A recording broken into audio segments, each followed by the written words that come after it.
Assalamualaikum warahmatullahi wabarakatuh. Sebelumnya teman-teman, perkenalkan nama saya Awaluddi Maulana.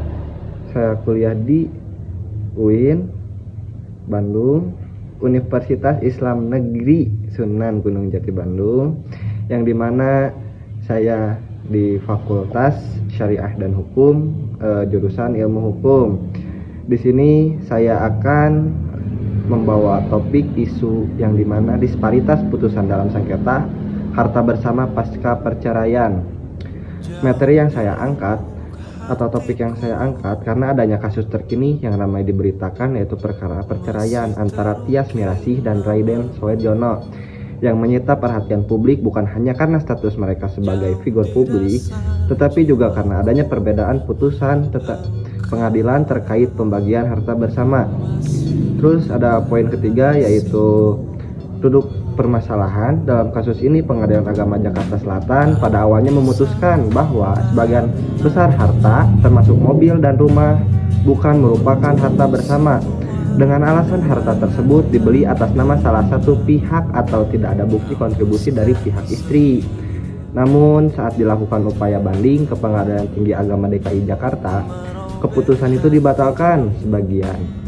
Pengadilan Tinggi Agama menyatakan bahwa perkawinan tetap harus dihitung sebagai harta bersama walaupun secara formil atas nama salah satu pihak.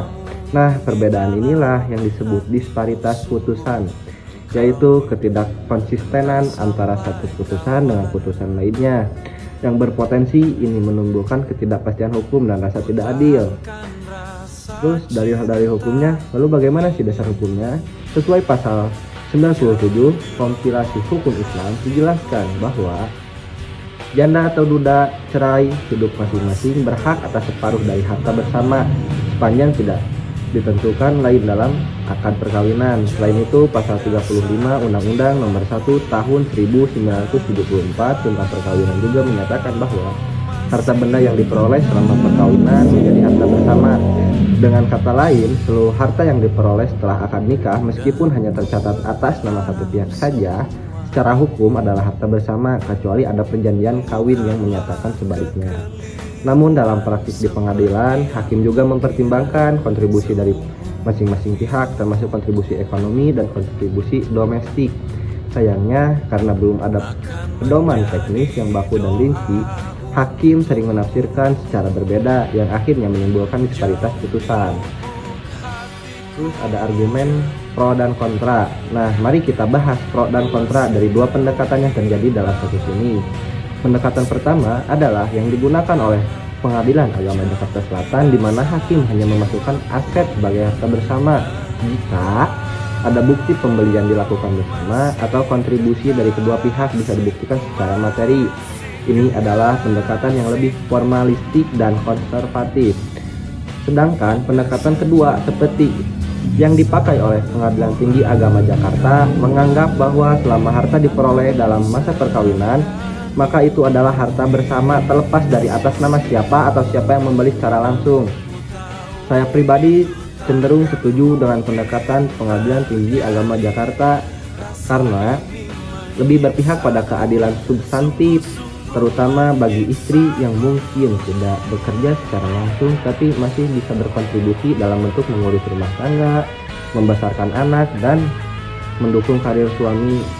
Ini juga sejalan dengan beberapa jurisprudensi Mahkamah Agung yang menyatakan bahwa kontribusi domestik adalah kontribusi yang sah secara hukum terhadap harta bersama.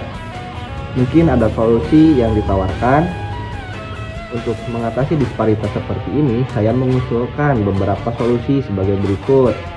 Yang pertama, Mahkamah Agung perlu mengeluarkan pedoman teknis yang lebih tegas dan seragam mengenai pembagian harta bersama, termasuk standar dalam menilai kontribusi domestik.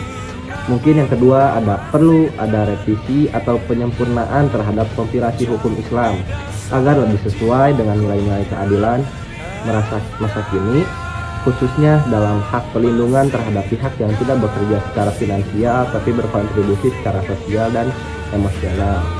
Yang ketiga, pelatihan ekonomi secara bersama juga diperlukan agar hakim memiliki pemahaman yang sama baik dalam aspek hukum material maupun prinsip keadilan secara sosial. Yang keempat dan terakhir, perlu ada edukasi hukum kepada masyarakat agar pasangan suami istri memahami hak dan kewajiban mereka, termasuk soal